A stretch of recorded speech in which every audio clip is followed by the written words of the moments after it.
Hello all, this is Wayne Chambers with 36 Chambers Financial. I'm running a little bit late, technical difficulties, but we're going to keep it rolling. Thank you for joining me again for my weekly episodes. This week what I want to talk about is the fact that we always talking about the government. There's a lot of conversations going on about how the government operates, but being that I tend to look at things in a more business fashion, even down to the household level, what's happening is most households in the United States are operating at a deficit. So how can we tell the government not to do what we do ourselves? If we are going to be leading them by example, because that's the only way you can tell them anything. You can't tell them. It's hard to tell somebody or try to explain to somebody something that you yourself don't understand, that you yourself aren't doing. And I'm here to tell you that most households in America, in the United States, are operating at a deficit. Now, a deficit, basically, simply put, is you are spending more than you are bringing in. The U.S. government is spending more than it's bringing in. Your household is spending more than it's bringing in. Now, some people out there saying, I got everything. Everything's paid off, and let's look at that deeper. We're gonna look at that a little bit deeper. Do you have a car payment? Do you have a house payment? Do you have credit cards that are not currently paid off? Do you have student loans? If you said yes to any of these, your house is operating at a deficit. Because regardless of how they try to play it to you, if you owe anything to someone else, you are operating at a deficit. That means that the money coming in is less than the money going out. Now, when you own everything, the money coming in will always be more than the money going out, because you have nothing but your day-to-day bills. That's it. So if you have nothing but your day-to-day bills, most people in America could survive off of minimum wage. Add that up. Do that on your own. Add that up. Your day-to-day bills for an entire year.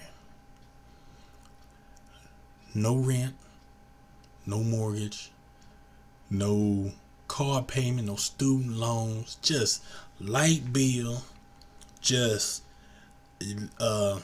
water bill if you got it, gas. I guarantee that you will be like, wow, I got more money coming in than I got going out. That's a surplus. That's how we want our government to run. But how are we telling our government to run like that when we can't even get our own houses straight? And you can't blame it on the market. You cannot blame it on, I can't find a job. There's always a job to be found. There's always a place for your skills to be utilized. So there's no blame, but you have to put it on yourself.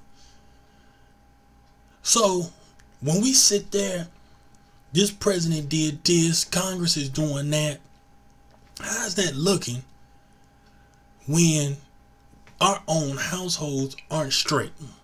Our own households aren't in order. So getting ourselves And our households out of deficit should be the main goal. Look at excuse me. Look at how these wealthy folks influence our government.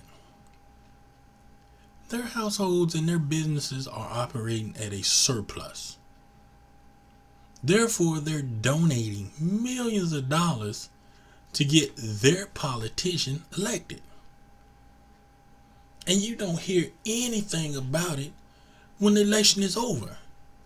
Because only one person could win, yet and still you have donations on both sides. So one party gets 20 million, the other party gets 30 million. Party one wins. Party two, the 30 million in donations, they didn't give their money back. They didn't get the 30 million back. And they just getting this money to run their campaign.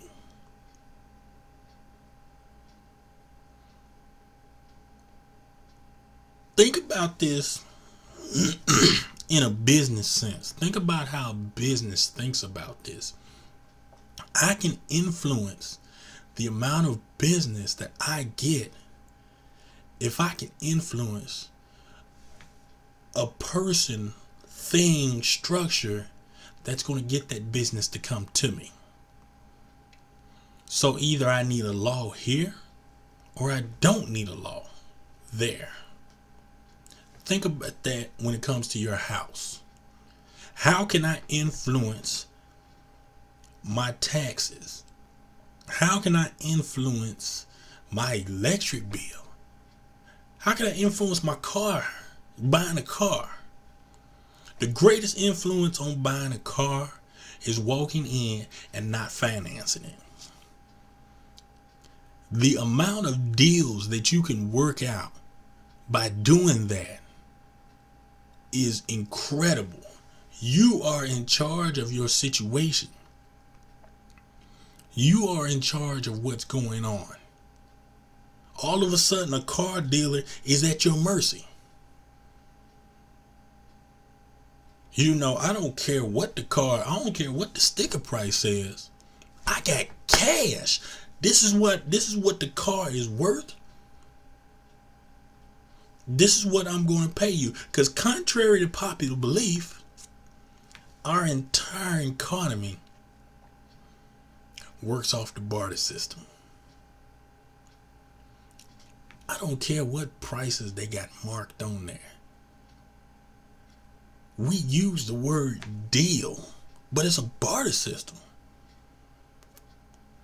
You're giving a certain amount of product for another product. You are saying, look,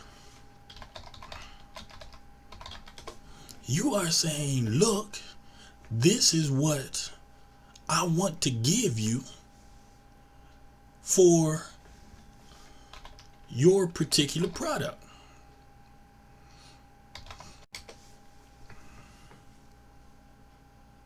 So it's not quite the barter system because you're still using money, but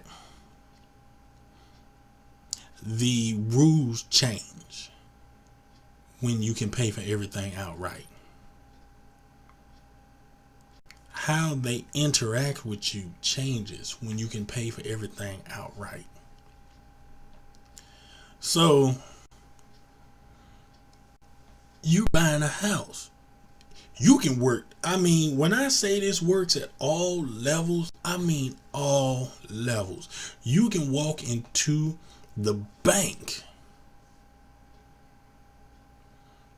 They are selling a house for 150 firm. They're not budging. Not budging. Tell them you're going to give them 140 cash and we can close in 3 days.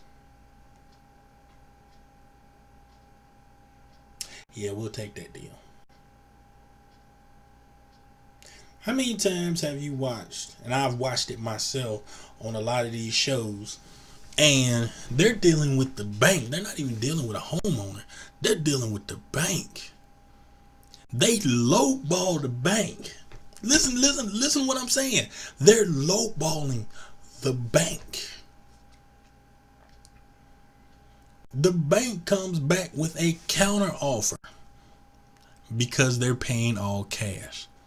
9 times out of 10, the bank will say, we'll drop this $10,000-$15,000 if you're paying all cash.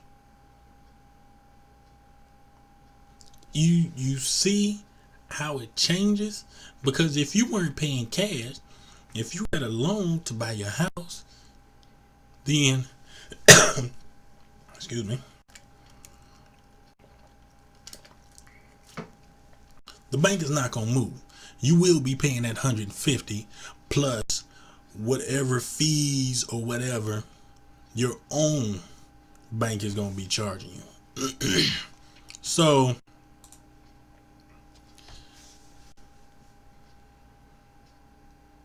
when your household is not working out of a deficit,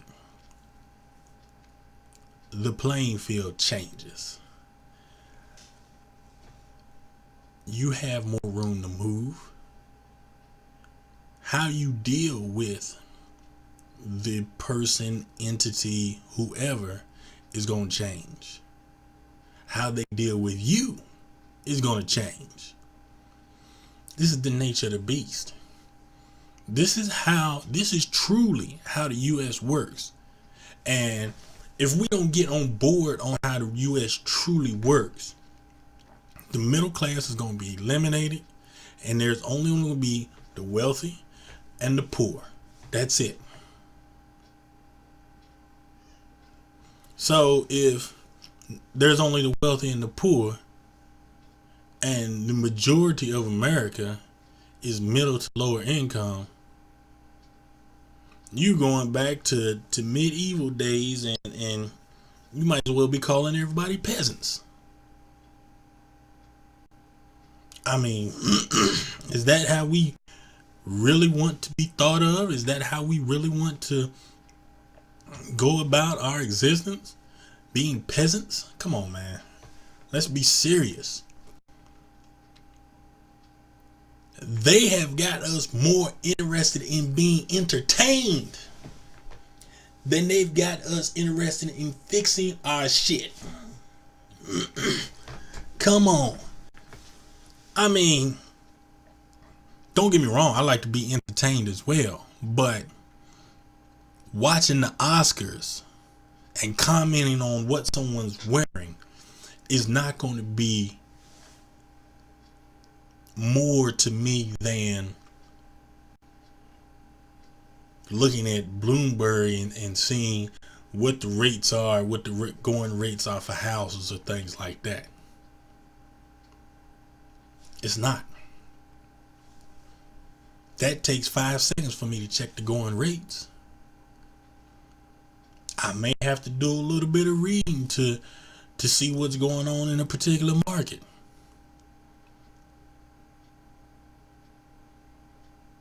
But they have got us so focused on being entertained that we don't see that the credit card we got interest rate jumped up for no reason.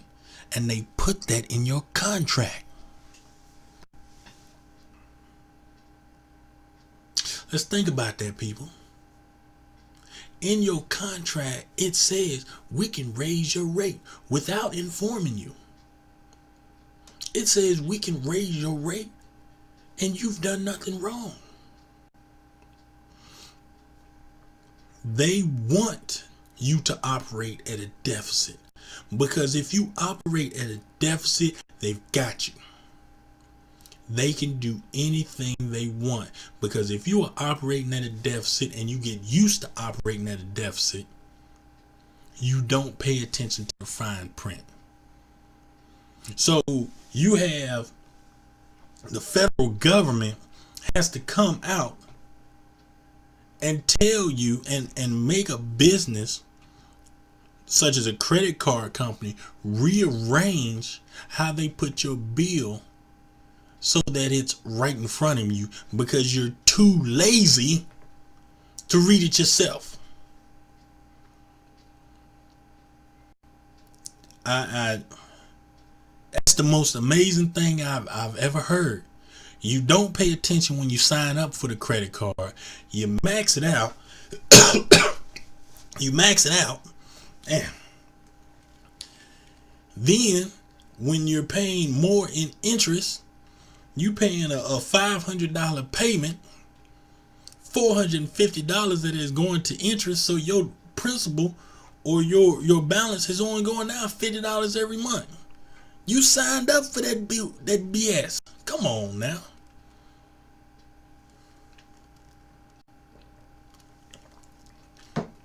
They got us looking real stupid out here as a consumers. When you quit operating your house in a deficit and you start operating your house at a surplus, why do I need to work 40 hours a week? You start questioning things. They have got people bent over backwards, happy just to have a job. You are miserable because your house is operating at a deficit. Now, both you and your spouse, both of you have to work just to make ends meet. When any financial consultant or advisor will tell you a 2-income house is great, but your house should be able to operate off of 1 income.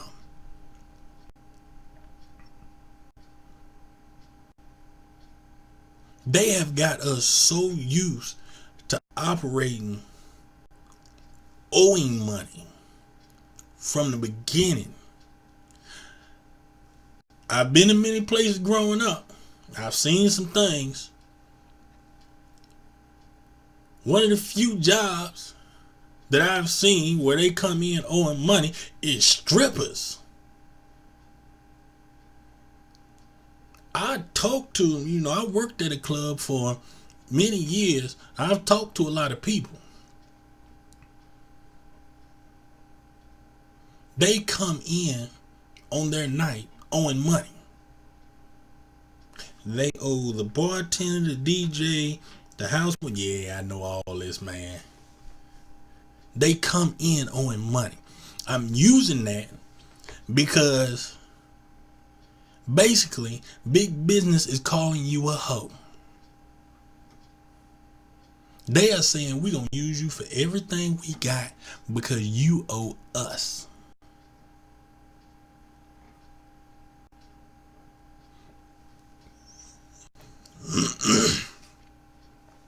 So because you owe us, you gotta do what we tell you to do. We can raise your rates when we feel like it. We can charge you more money. We can stop everything altogether. In my younger years, I'm telling you, I'm knowing this from experience. One of my first credit cards, I hardly used it. I wasn't the best at managing nowhere near where I'm at now. That was 20 years ago. And I had used my card one day and I went to go get some gas another day and it didn't work. I'm thinking something's wrong with the pump. So I go to another gas station. Still didn't work. I called the card company and they just said, yeah, we canceled the card. Why did you cancel the card? I was paying my bill. My balance was well under control. Plenty money available. Why'd you cancel my card? The lady said you were not profitable to us because you didn't use it that much. It is in your contract that we can cancel at any time for any reason.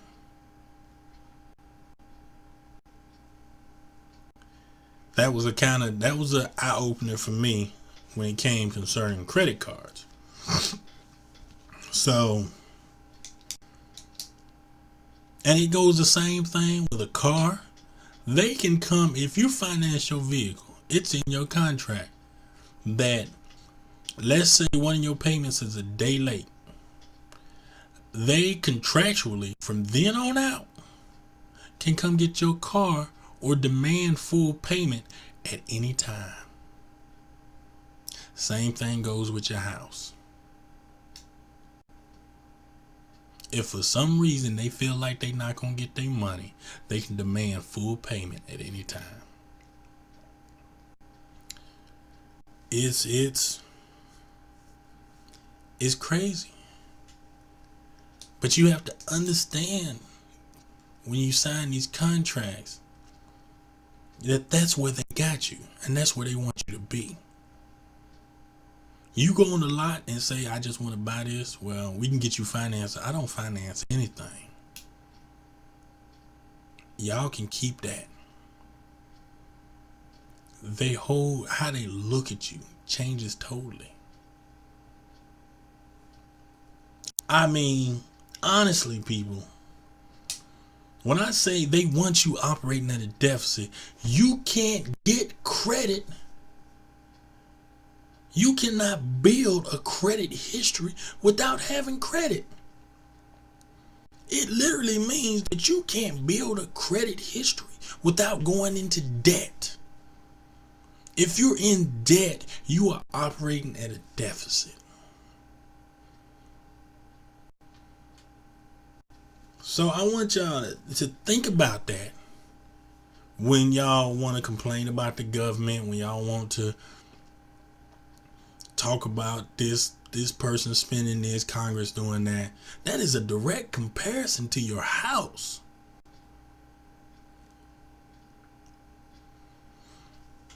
All right. So, what's going on in business this week? Well, we still got tax season, tax filing season. It's still open. So, as always, I'm going to say it every week. If you have no major deductions or you aren't doing, all you're doing with your taxes is taking your W-2 and filing it, don't pay anybody to do that. That's free. Get that file for free.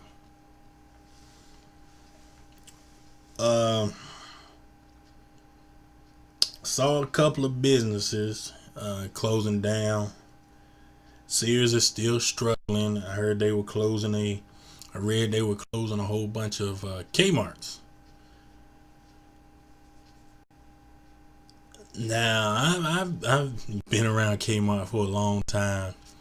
I believe one of their failed structures was the simple fact that most of their stuff was too cheap to compete with Walmart, who started cheap but helped other businesses grow from the ground up to become big names within their franchise. Kmart didn't operate like that. Some of their stuff was just ridiculously cheap. So Kmart is probably on its last leg. I tell you what though, up where I live at, we caught a Kmart closing and they was selling everything from the rooter to the tutor. They was selling the fixtures off the wall. Talk about opening a business. They had a Little Caesars up in there that went out. You could have bought all the stuff there, the racks, the hangers. They were selling everything. That it was. I've seen stores close down like that, but a big franchise, a big department store like that, this is where it's going. This is exactly where it's going. Other than that, at the moment, I haven't seen anything that really affects the middle to lower income of the spectrum. So I don't really have anything there right now. I seen the gas prices are going up. That goes back to that operating at a deficit. They feel they can switch anytime they want to because we're not paying attention. Fix that, change that thinking, and we'll get them to jump on board. No problem. It's a domino effect, people. Right now, the dominoes are moving toward us. What we want them to do is move away. We want to be the finger that pokes the first domino to start the cascade, not the one at the end that the last domino rolls on. So keep an eye on those. If it jumps up too much, keep an eye on it. I've always said they can't shock the American public. It's the only time we get in some kind of uproar. So that's about it for me this week. Once again, get that house operating in a surplus. If you need to, call me. We can get you set up. We can sit down and talk about it to get your house out of the deficit. And then you can go out there and complain about the government. This Wayne Chambers, 36 Chambers Financial. Hope you all have a good week.